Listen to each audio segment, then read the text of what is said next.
Yeah! Japan Production represent the Japan crew! Mag-ingay!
We all have different stories.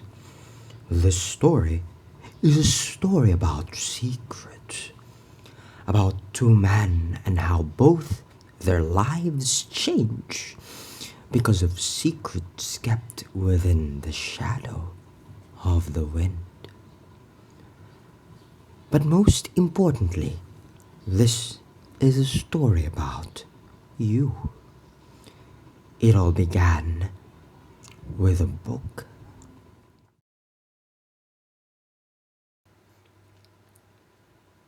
Meet Danielle, a boy with impeccable taste when it comes to books, but not so much when it comes to life. Our story begins when he tries to find out more about the author of the book.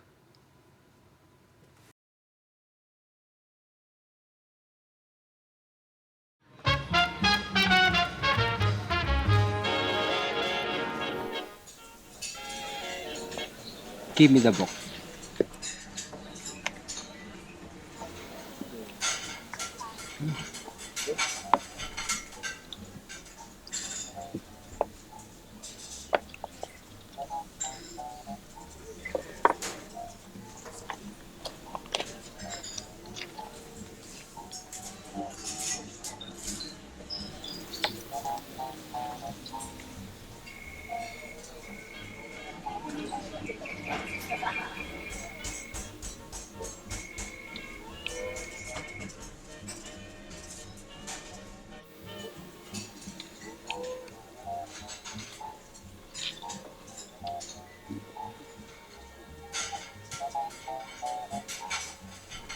How much?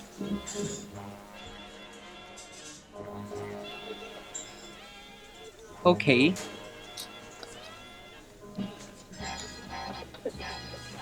If you'll ever change your mind, see me at the Ateneo.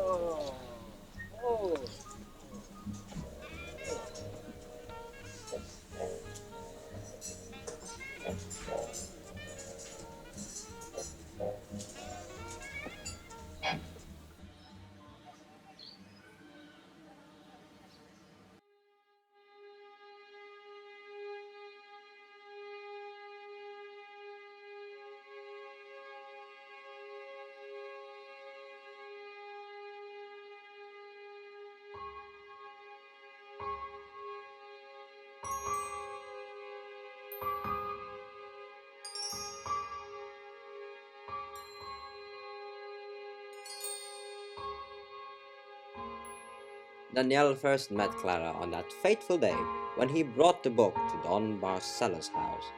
Clara was his niece, like any other boy who's ever laid eyes on her. Danielle was instantly smitten.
There may never be a good time for bad news, but it's even worse when it's delivered on your birthday.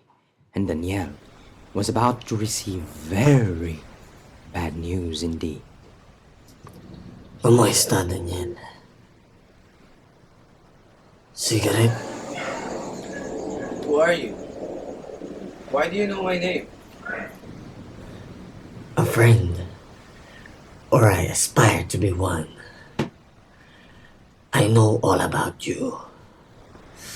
And your name is the least.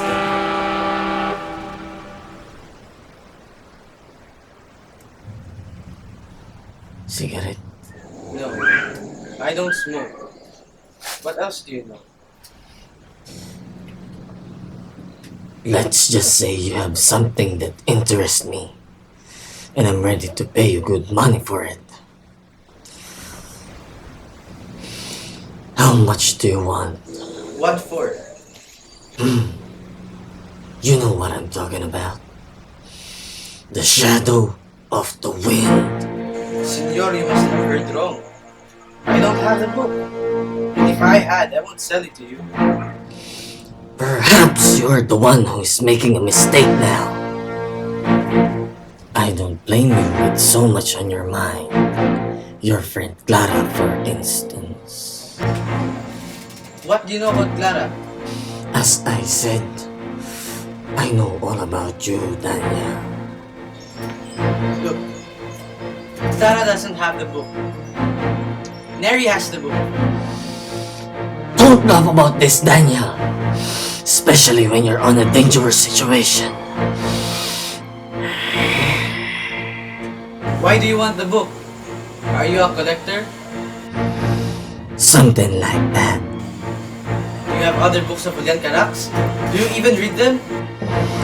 No. You see, Julian Carax is my specialty, Daniel. I traveled all over the world to search for all of his books. What do you do if you don't read them?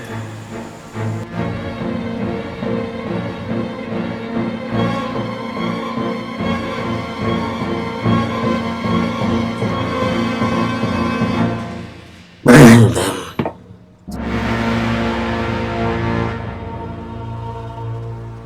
In the blinding fear that Clara was placed in danger because of his actions, Daniel ran as fast as hard as he could to get to her. What he found there was more than he bargained for.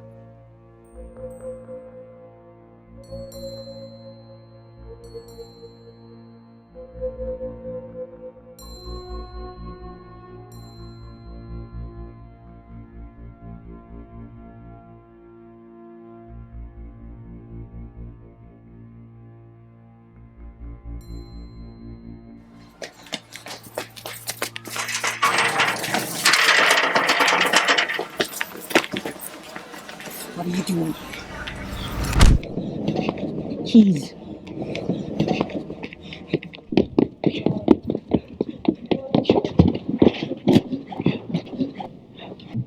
Won't ask again. Keys.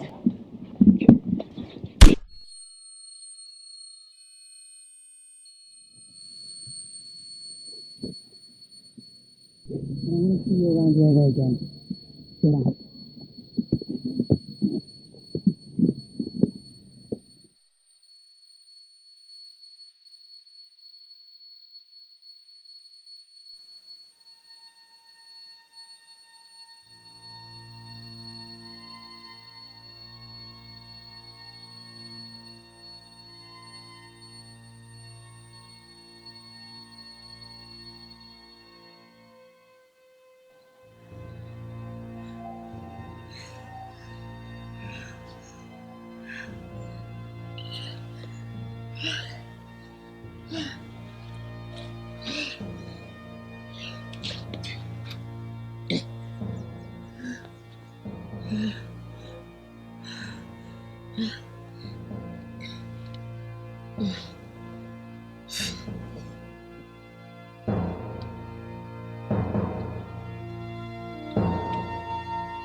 Beaten, bruised, and bleeding, Daniel stumbled along the alleyway.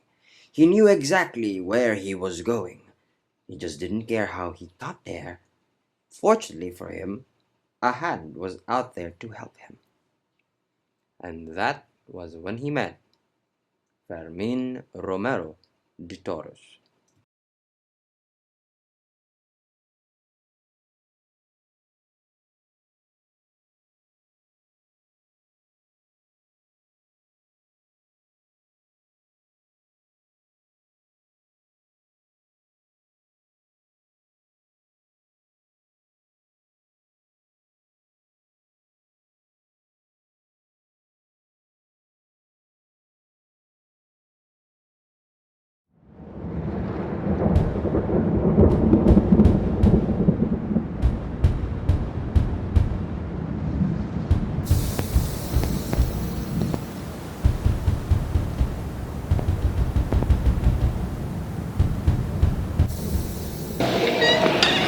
Por favor, señor. Mr. Simperson? No, Roy! Roy! Mr. Simperson?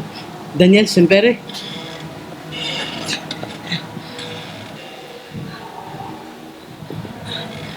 Daniel.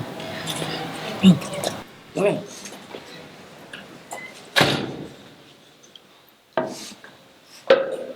What are you doing here? Just let the rain stop and go away. I have to hide this book. You made a promise to your father. This is my Carax. Go away. Por favor, senor. I have to hide this book. All of us are in trouble. He knows me a lot. His name is Bert. Please, senor. I have to hide this book in the cemetery, please.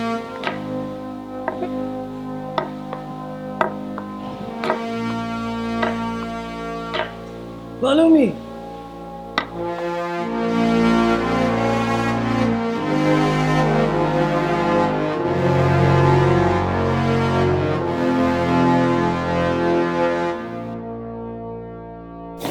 There was a fire long time ago, and Lulia believed that Julian's books were in danger.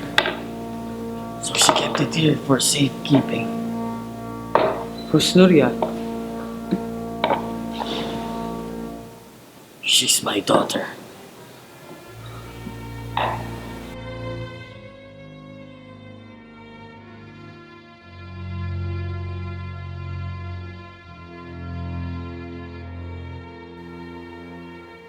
After Clara, Danielle never believed that he could feel anything for any woman ever again. Thankfully, fate had a different plan. Fate decided to introduce him to a woman named Beatrice Aguilar, the sister of his childhood friend, Tomas. They had met a long time ago under very different circumstances. A few years later, they would meet again. It was normal day, fraught with not-so-normal surprises, one of which included Danielle and Bea realizing just how much they found each other attractive.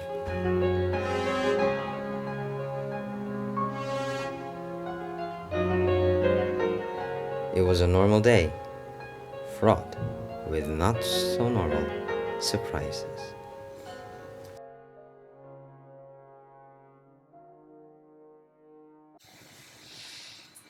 William Shakespeare once said that all the world's a stage, and all the men and women merely players. They have their comings and their goings, their roles to play. If so, then who's the audience? My name is Julian Carax, and this is my story.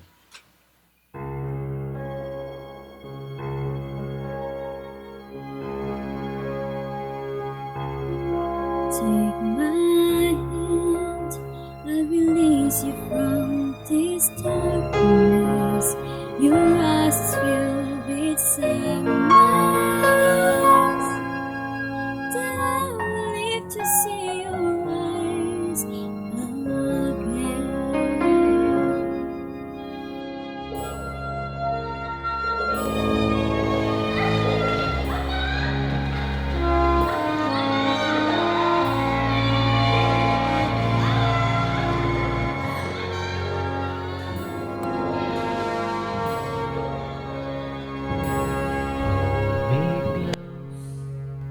And let me feel your heart, your life that's full of love.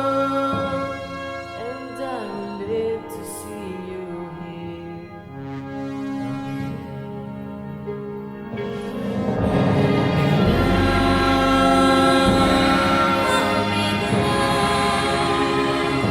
Fill my days of emptiness.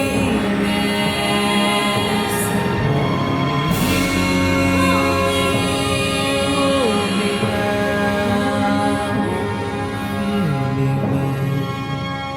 endless happiness.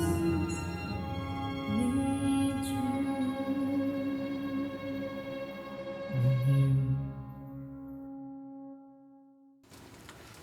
The thing about shadows is that they belong to no one. They can hide you from your enemies, but they can also hide your enemies from you. A wolf in sheep's clothing stalks Julian's trail, hoping for the opportune moment to strike the man he believes is the cause for the trouble of his life. That wolf was known as Inspector Fomer.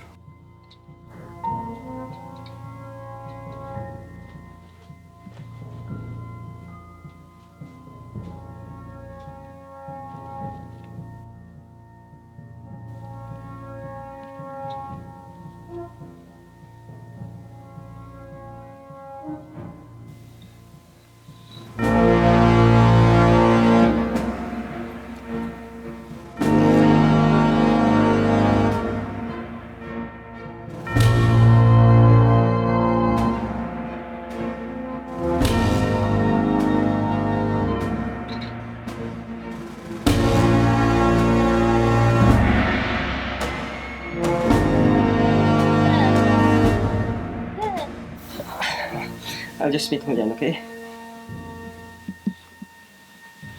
Are you okay?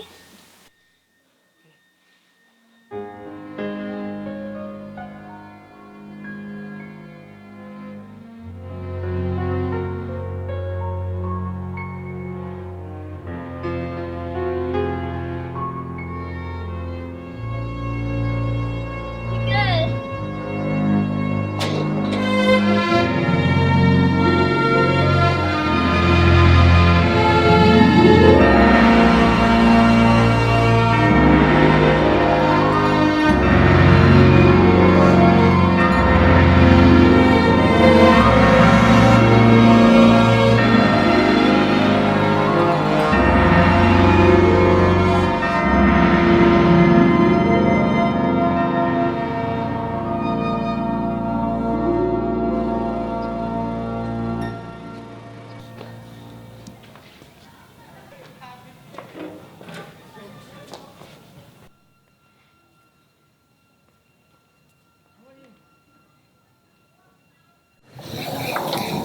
It's this. It's very like a camera looking.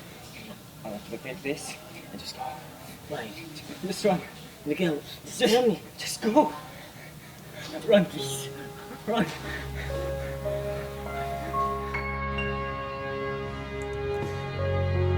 Goodbye, my friend. Always.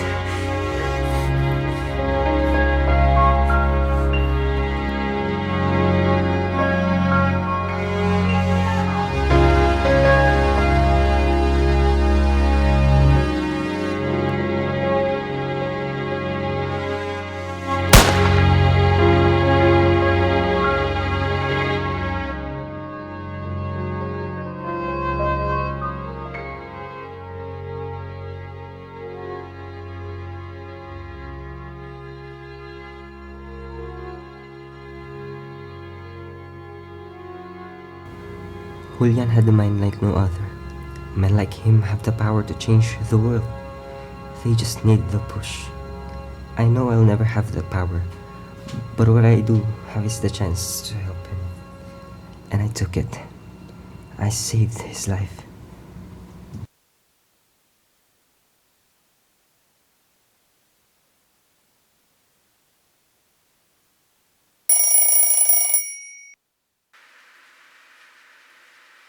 Miss Montfort. Miss Senor Carax is dead. Miss Montfort. Hello? Hello, Miss Montfort.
Julian? Stop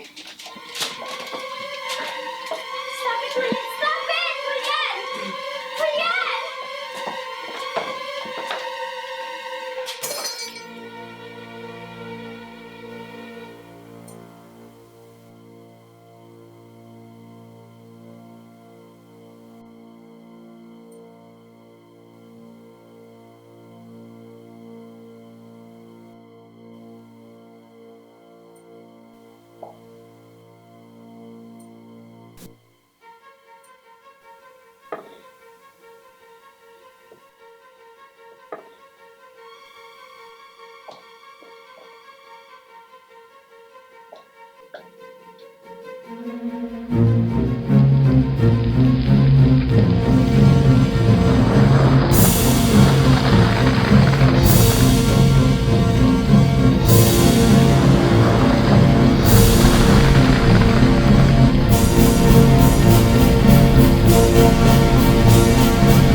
Strange. He's so lucky he survived. What is his name?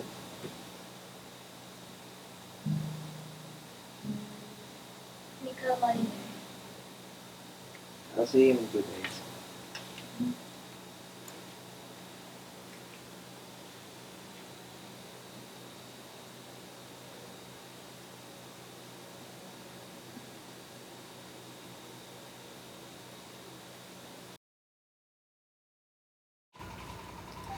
When you read these words, this prison of memories, it will mean that I will no longer be able to say goodbye to you, as I would have wished that I will not be able to ask you to forgive us, especially Julian, and to take care of him when I am no longer to do so.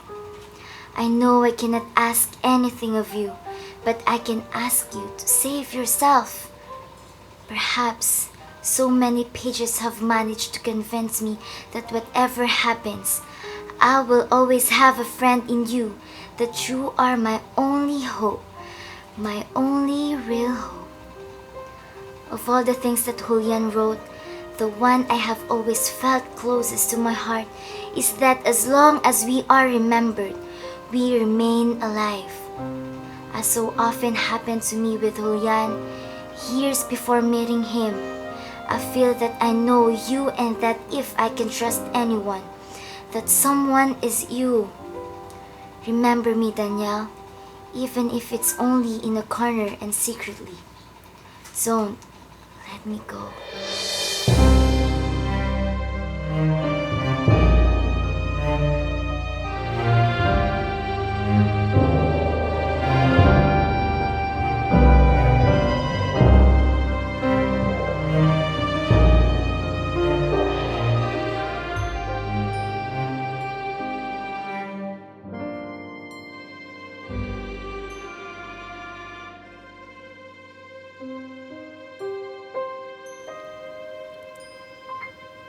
There is nothing more venomous to a person than having the thought of revenge coursing through their veins.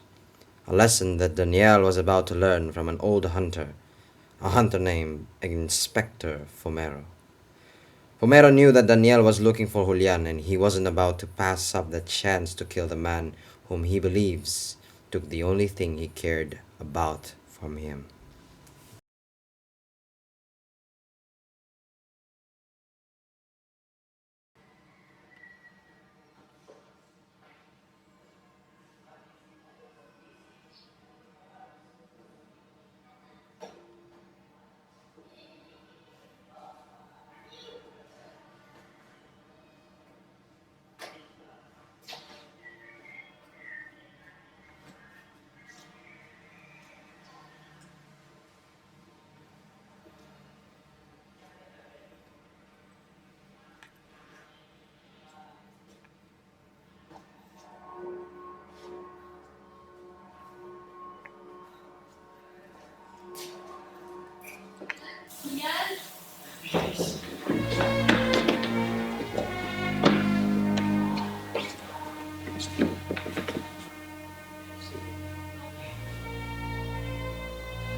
Where is he? Where's Julian Caraxes? Or I'm gonna kill you!